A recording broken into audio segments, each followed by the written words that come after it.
October 26, 1970.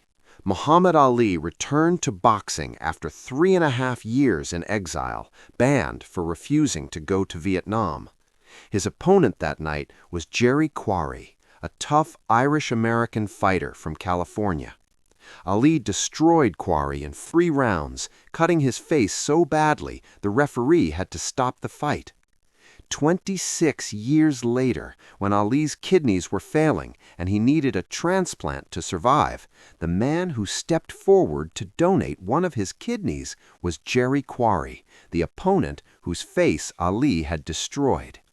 This is the story of how an enemy became a hero and how boxing's greatest rivalry became its greatest friendship.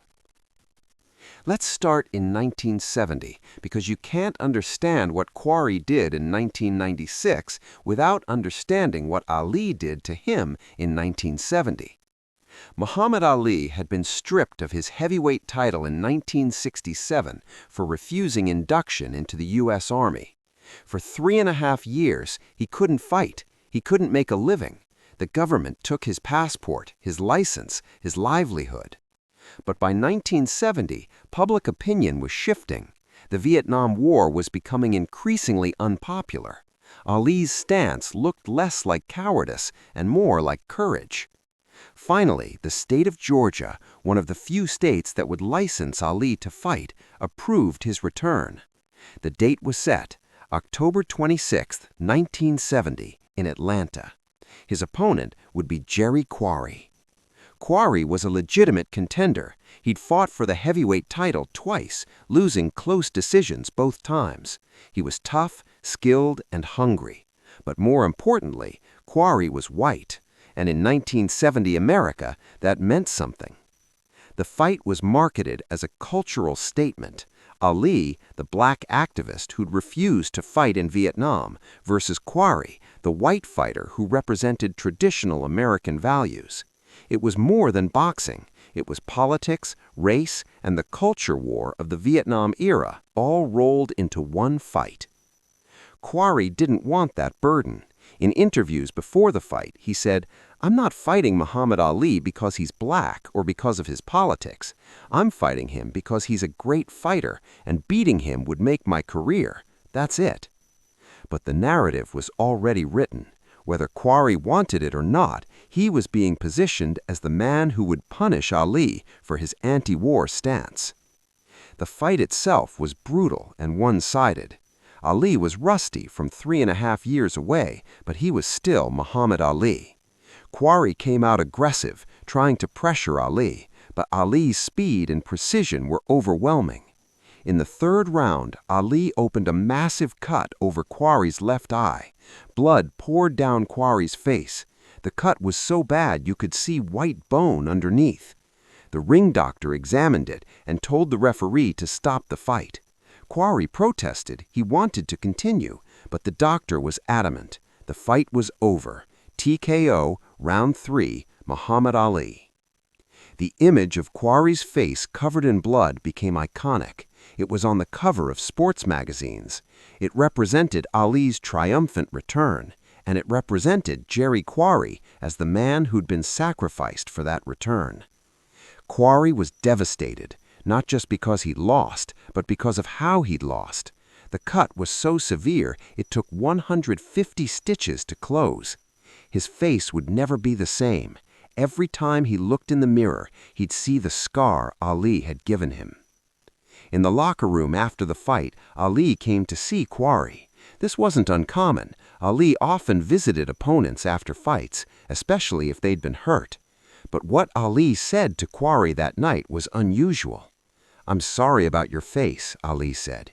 "You're a hell of a fighter. You didn't deserve to lose like that." Quarry looked at him with one eye, the other swollen shut.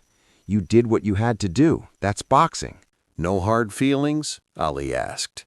"No hard feelings," Quarry said. "You won fair and square. I respect that." Over the next few years, Ali and Quarry developed a strange friendship. They'd see each other at boxing events, at press conferences, at charity functions. They'd talk, joke, reminisce about their fight. The animosity that had been manufactured for promotional purposes never existed between them personally. They fought again in 1972. Ali won again, this time in 7 rounds. Another cut on Quarry's face, another stoppage. Once again, Ali visited Quarry's locker room afterward. Once again, they talked with mutual respect. "Why do you keep cutting my face?" Quarry joked. "You keep giving me the same target," Ali joked back. Their friendship deepened over the years. As Ali's career wound down and Quarry's career faded, they stayed in touch. When Ali was diagnosed with Parkinson's disease in 1984, Quarry called him regularly.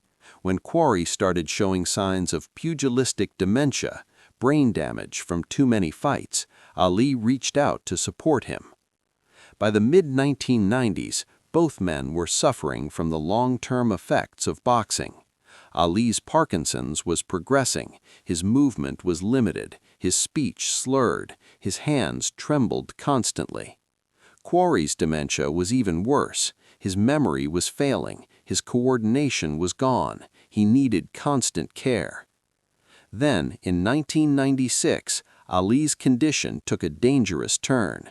His kidneys began to fail. The medications he was taking for Parkinson's had damaged his renal system. His doctors told him he needed a kidney transplant or he would die within months. The search for a kidney donor began. Ali's family was tested. None were a match. The National Donor Registry was searched. No matches were found. Time was running out. Ali was placed on dialysis, which was keeping him alive, but barely. That's when Jerry Quarry heard about Ali's condition. Quarry was living in a nursing home by this point. His dementia had progressed to the point where he needed round-the-clock care. His memory was mostly gone. He couldn't remember what he'd eaten for breakfast, but he remembered Muhammad Ali. He remembered their fights. He remembered their friendship. When a nurse mentioned to Quarry that Muhammad Ali was sick and needed a kidney, something clicked in Quarry's damaged mind. He became agitated, insistent. He kept saying, "I have to help him. I have to help Muhammad." His brother James Quarry came to visit, and Jerry grabbed his arm. "Muhammad needs a kidney," Jerry said, his words slow and slurred from the dementia. "I want to give him mine." James Quarry thought his brother was confused. "Jerry, you're sick. You can't donate a kidney." "I have to try," Jerry insisted. "He's my friend. He needs help." James Quarry was moved by his brother's determination. Even with his mind failing, even with his body broken, Jerry Quarry wanted to help the man who'd beaten him twice, who'd cut his face, who effectively ended his career. James agreed to look into it. The first step was a blood test to see if Jerry was even a compatible donor. Given Jerry's own health problems, the dementia, the medication, the overall deterioration from years of boxing, James assumed the doctors would immediately rule it out. The blood test results came back. Jerry Quarry was a perfect match for Muhammad Ali. The same blood type, the same tissue compatibility markers, everything. Of all the people in the world, Jerry Quarry, the man Ali had brutalized twice in the ring, was medically the ideal kidney donor. James Quarry called Ali's medical team with the news. They were stunned. A perfect match was rare enough, but for it to be Jerry Quarry, given their history, seemed almost impossible.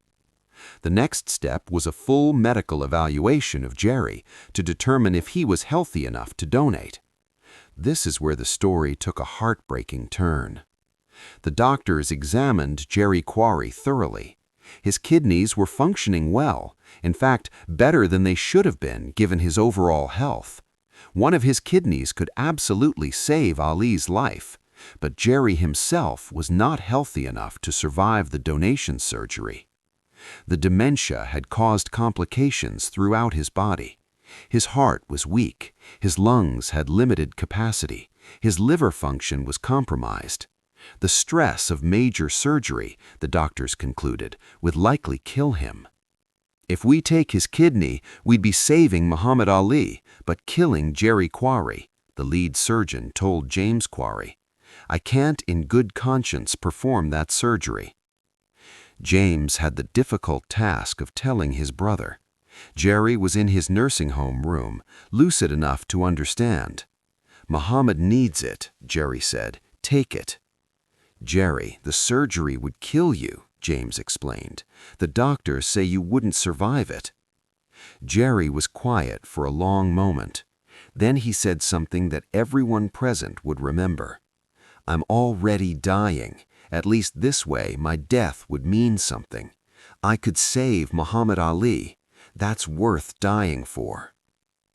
James was crying. The nurses were crying. Jerry wasn't. He was completely serious. He wanted to save Ali, even if it killed him.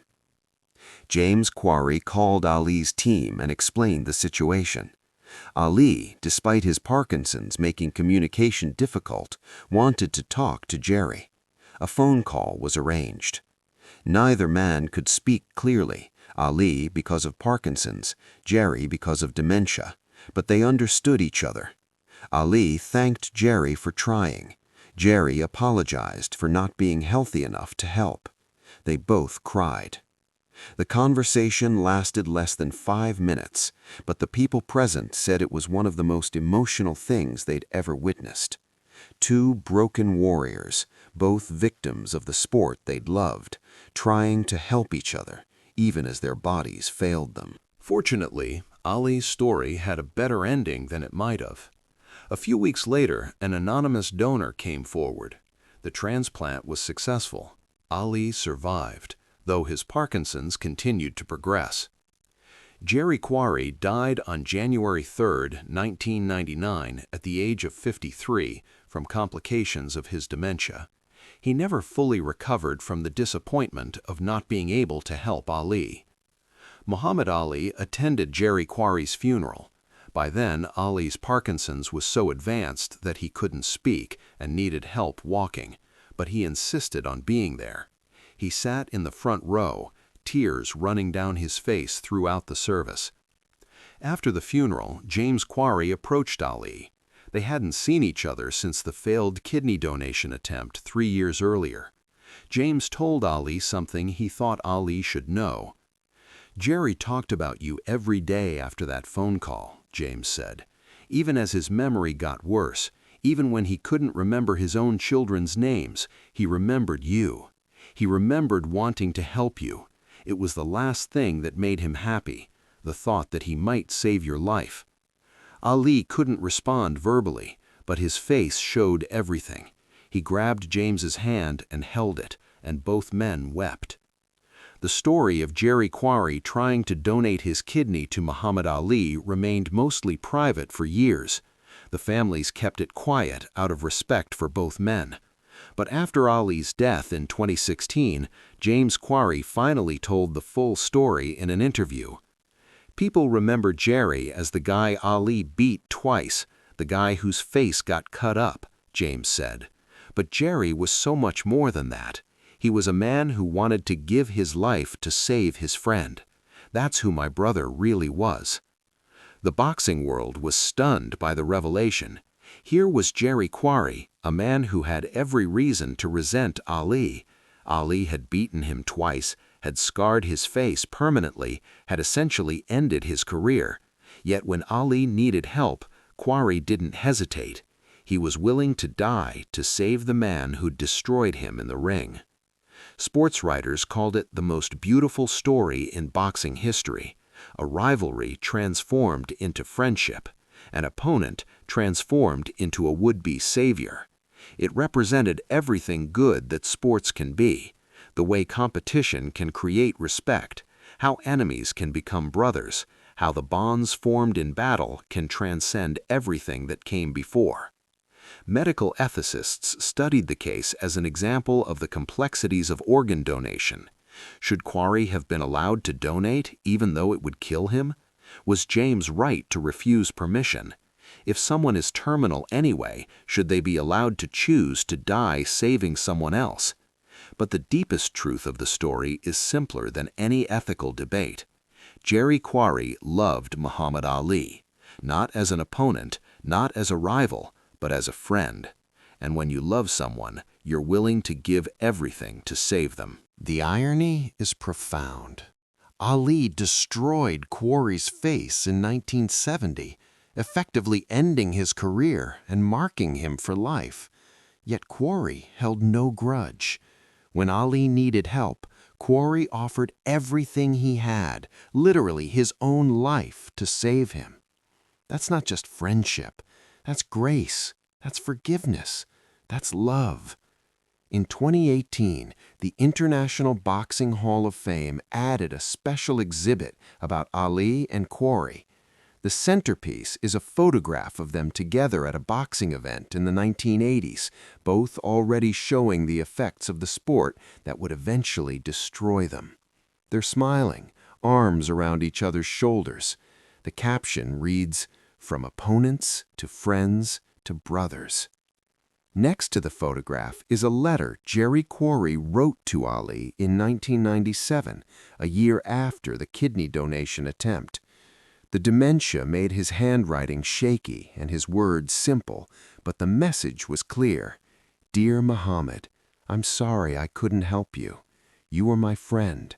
I would have given anything to save you. Love, Jerry." That letter represents everything beautiful and tragic about boxing.